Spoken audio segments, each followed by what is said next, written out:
Section 1. You will hear a conversation between Harry and Andrea, two students who have just finished their final exams. First, you have some time to look at questions 1 to 5.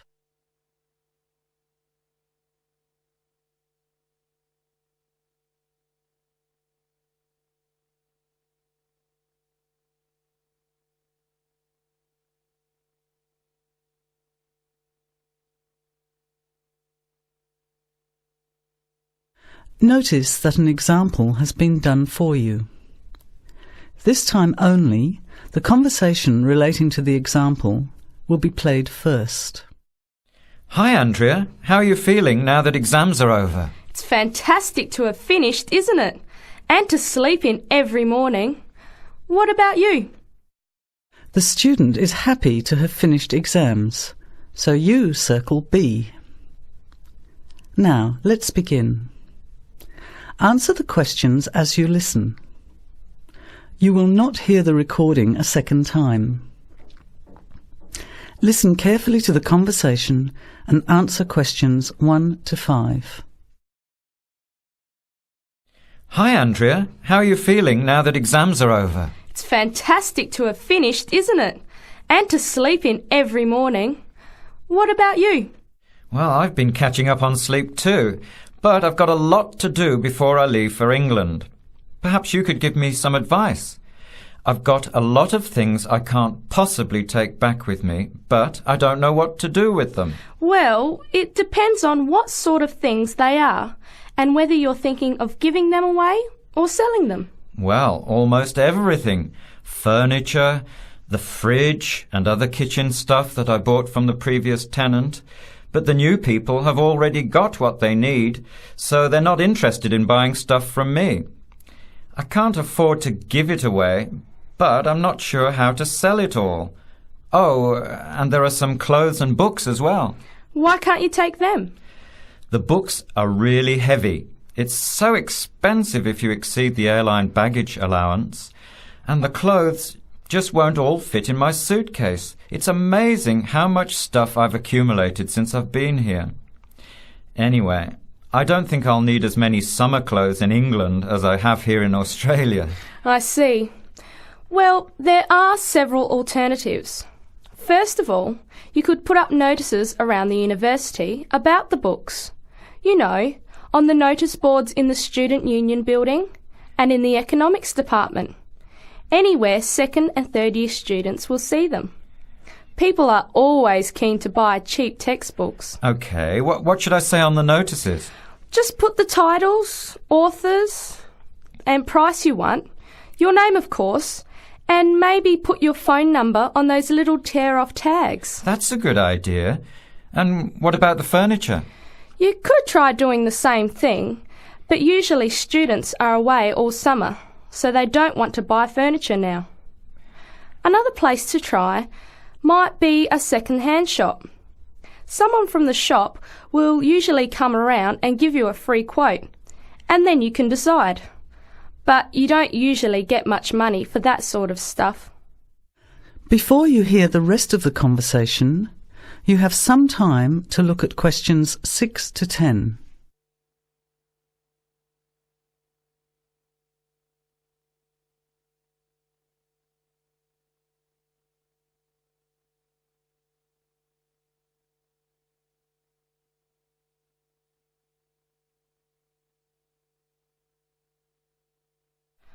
Another alternative is to put an advertisement in the Trading Post. Do you know that paper? It comes out every week advertising things people want to sell. You have to pay to put the advert in and then hope people phone. Give them as much information as possible, and if they're interested, invite them to come and have a look. The hard part is agreeing on a price. No, I haven't seen the Trading Post. But I should have a look at it, and I could advertise the fridge, the microwave and the furniture. But the kitchen stuff isn't really that good. You know, old cutlery, a few pots and pans and some plates and things. What shall I do with them? Well, another option is to donate the kitchen things to a charity shop. You know, like the Salvation Army or St. Vincent de Paul?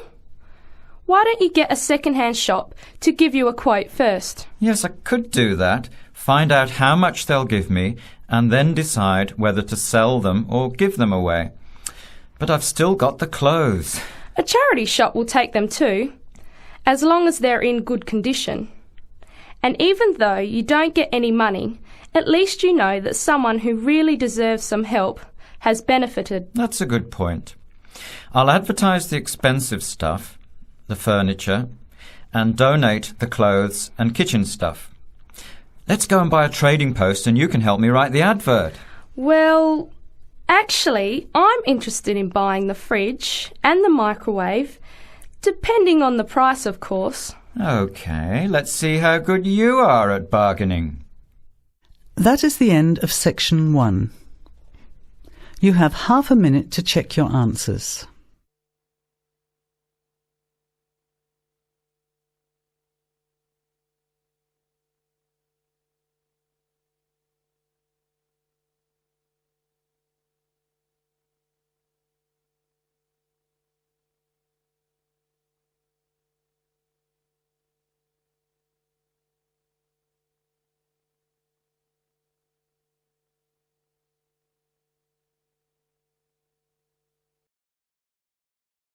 Now, turn to section 2.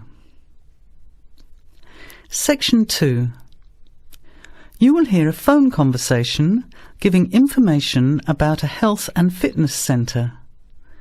Before you hear the talk, you have some time to look at questions 11 to 16.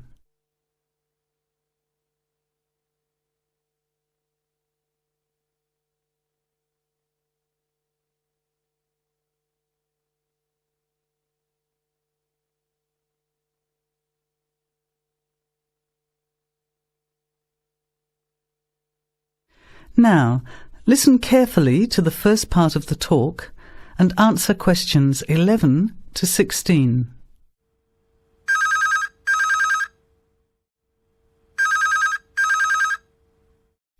Hello? Hello, is that Miss Heidi Jones? Yes? Good morning, Miss Jones. I'd like to take a few minutes of your time to tell you about the Seven Oaks Health and Fitness Centre, which is in your suburb. Would that be convenient? OK. Well, the centre's not far from you. It's on the corner of Marion Street and Giles Street and has a large car park. It's open every day of the week, opening on weekdays at 6 a.m. and at 9 a.m. at the weekend. It closes at 9:30 p.m. Monday to Friday and on Saturday at 4 p.m. and Sunday at 2 p.m. We also have childcare Monday to Saturday from 9 in the morning until midday for a small extra charge, so you can leave your children in safe hands while you attend one of our classes, or perhaps have a swim, or if you just want to relax in the spa and sauna or steam room. Talking of classes, we have a very wide range which are designed to suit all different levels of fitness and individual needs. I mentioned the pool just now. Well, in addition to swimming laps or just relaxing, we also offer aqua aerobic classes, which are 45-minute classes that use the therapeutic effects of water. This provides a very safe and effective exercise and is suitable for all fitness levels, as well as being a lot of fun. Many people who haven't been exercising for a while start in the aqua classes, as do people who need to take care after hospital surgery, for example. These classes are very popular and are scheduled every weekday, Monday to Friday, and on Saturday afternoon and Sunday morning. Another very popular activity in the pool area is learning to swim, and these swimming classes are held at 4 p.m. every weekday and in the mornings at the weekend. By the way, they're open to both adults and children of any age. Before the talk continues, you have some time to look at questions 17 to 20.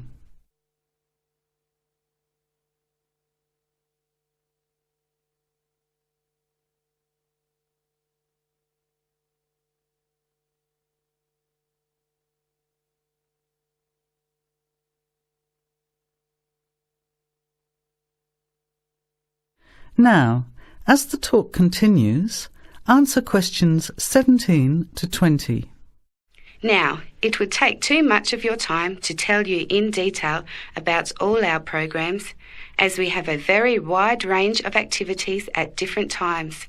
However, I'll just outline some of them. Our super circuit classes are extremely popular, and you get a good aerobic workout while toning your muscles.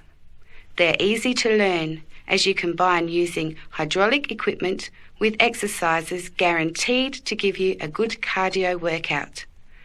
The teachers are very good and there's a fun atmosphere. And the classes are very effective in assisting weight loss, relieving stress, lowering blood pressure and generally increasing fitness. Oh, and I haven't mentioned our range of aerobic and step classes of different types which suit all levels. Our specially designed aerobics room holds over 55 people, and our highly qualified and trained staff can advise you as to which class might suit you. We are inviting you to a free 1-week trial period when you can come and try any of the classes or activities before you make the decision to join. By the way, there is also a large and very well-equipped gym, where we offer free fitness assessments and you can have an individual program designed just for you. Also, the cardiovascular room has the latest range of machines which help you burn fat, increase your fitness, or just warm up. They're very popular, as you can forget all about the calorie burning by watching your favourite music videos on TV while you exercise. Right now we have a very special new member joining fee offer, which allows 2 memberships for the price of 1, a real bargain. So if you can, bring along a friend who'd like to get fit as well in time for summer. Come along and try us out. You can meet the staff. Try out some of the classes for a week, absolutely free. And then, if you like us, sign up for only $110 each for 6 months. Thanks for taking the time to learn about the centre, and I hope we'll see you there soon, Heidi. I'll put one of our brochures in the mail for you right now. Bye for now. That is the end of section 2. You have half a minute to check your answers.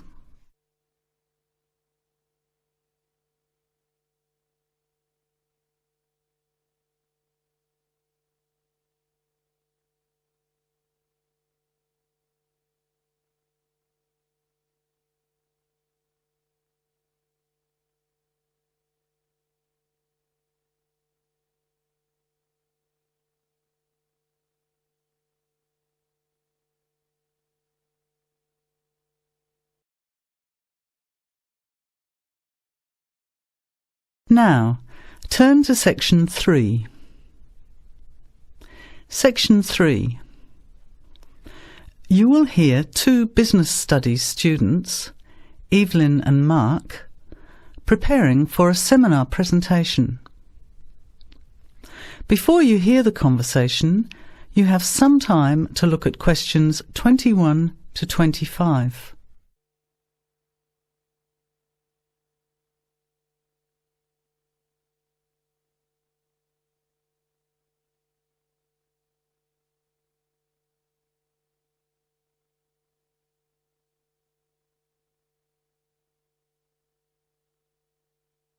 Well, I think the marketing of food would be a good topic. I read a very interesting article the other day about the Canadian food market. I suppose everybody's interested in food, even if it's trying not to eat. Why Canada? I know that's where you come from, but isn't it just all North America, really?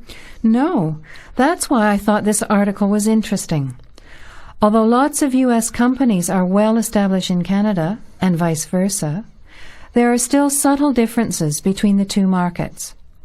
It says here, the Canadian market is definitely not a northern clone of the U.S. I like that. And it says that if you understand these differences, it can have a big impact on successful food marketing. So I know that Canada has a big French-speaking population in Quebec. Is this what they're referring to? Not only French and English speakers, there are many different ethnic groups in Canada. It's really quite multicultural. For example, Toronto has large Asian and Italian populations, and Vancouver's got a large Asian population too. And because Canada's population is small, these groups make quite an impact, introducing new styles of cooking. So you can see lots of unfamiliar vegetables and things in the markets, and new restaurants are opening every day. It's great if you love trying out new foods, as many people do. Which kinds of food are becoming popular? Well, some Asian food, I'd say, has been popular for quite a while, like Chinese. But now, Southeast Asian restaurants are becoming very fashionable.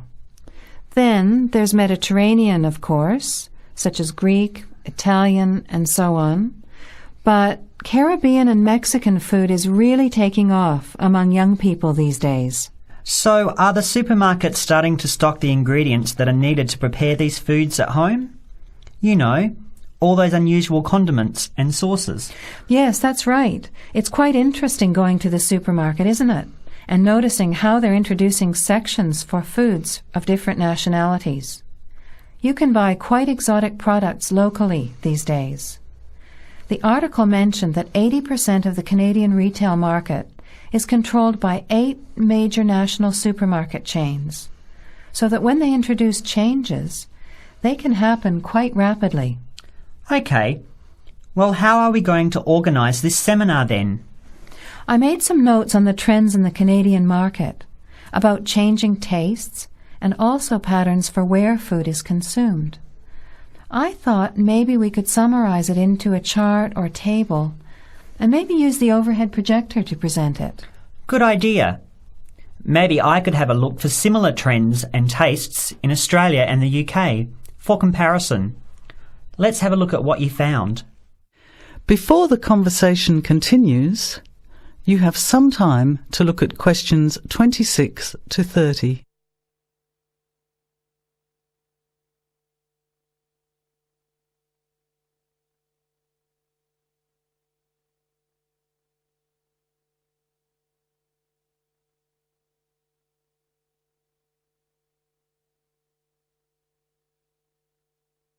Now, as the conversation continues, answer questions 26 to 30. The most significant trend, it seemed to me, was that Canadians are definitely interested in healthy food. For example, did you know that salads are the 3rd most commonly eaten food in Canadian restaurants? Really? What about organic food then? Is that becoming more popular? Yes, it's definitely moving into the mainstream compared to a few years ago. And a recent survey showed that 4 out of 5 shoppers said that they check the fat and nutritional information on the packet when they're deciding what to buy. What other trends did you find out? There's one change I noticed straight away when I was home last year in the meat department. You know, here the meat packaging says rump steak or 4-quarter chops and so on. Well, they discovered that most consumers these days didn't know what to do with these roasts and rounds and ribs. So the government approved a new naming system for cuts of meat, which is related to the required cooking technique. What a good idea. I've never really understood the difference between sirloin, rump, round and all those names. So how many new categories are there? 8. There are 3 kinds of steak, for grilling, for marinating, and for simmering. And then there's what they call quick-serve beef, for stir-fries, I suppose. And premium oven roast, pot roast, and stewing beef. It's a great idea, isn't it? I hope it catches on here. I agree. Any other trends that you thought were significant? Well, what's really interesting is what the article called mobile meals. In other words, more and more Canadians are eating meals away from home, but not just eating more junk food. They're projecting a 40% increase in snack food sales over the next 3 years, and the growth is coming from healthy snacks.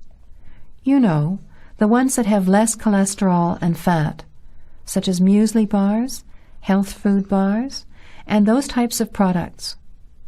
Apparently, in the food marketing jargon, they're called nutritious portable foods, which means healthy snacks. The other major trend is that young people are doing more of the food shopping these days, so marketing has to be aimed more at them, as well as more conventionally at the mother. Thanks, Evelyn. I think we'll have an interesting discussion about these trends and the comparisons with other English-speaking countries. I'll see if I can get some information about them to compare with yours, and meet you on Friday to put it together. See you then. Bye. That is the end of section 3. You have half a minute to check your answers.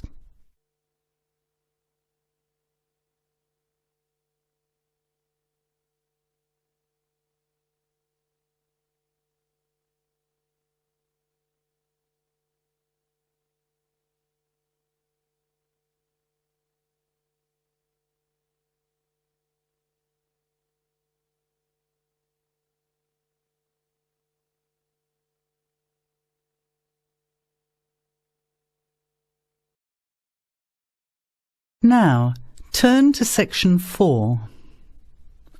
Section 4. You will hear a talk given by Dr. Miranda James. First, you have some time to look at questions 31 to 35.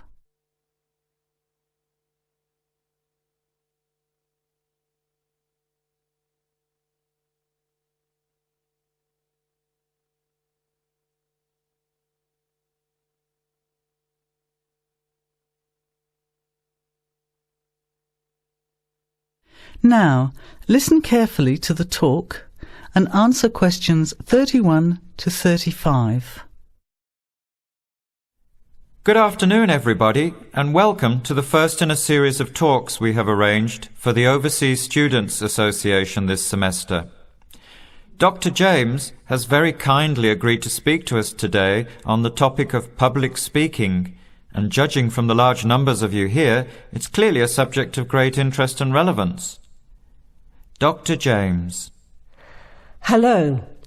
It's good to see so many of you here, and hopefully what I'm going to tell you will be useful to you both here at the university and in your future employment.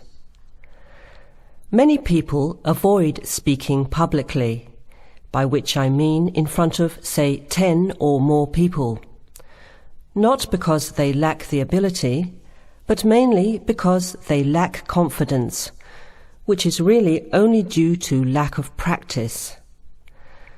Today, as a consequence of the influence of television, audiences expect speakers to be relatively brief and to the point, in addition to being well informed and interesting or entertaining.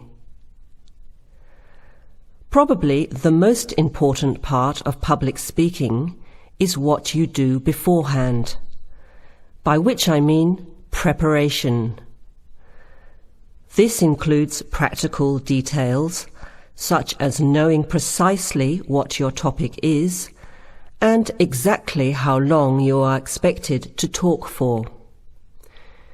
You should also plan the content thoroughly. A good strategy is to write out the content as you intend to say it, and then make brief notes, preferably on small cards, which you use to talk from. This way you sound more natural. You incorporate pauses while you look at your notes, and you can then look at your audience while you are speaking. Never read your speech without looking at the audience. Eye contact is a very important part of communicating with an audience. So deliberately move your head and look around at your audience. Pauses are important, as most people, when they are nervous, tend to rush through their speech. Now you have some time to look at questions 36 to 40.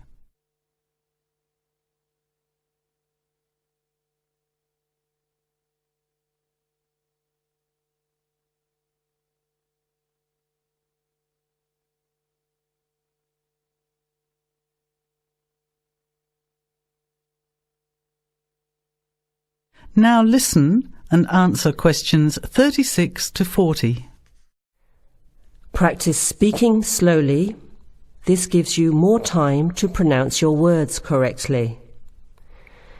It's always easier for your audience to listen to someone whose speaking is clear and calmly paced, so that they can understand the ideas being explained. And the bigger the group, the more slowly you should speak. Remember to project your voice, speaking clearly to the person furthest away from you. It's a good idea to rehearse and record yourself.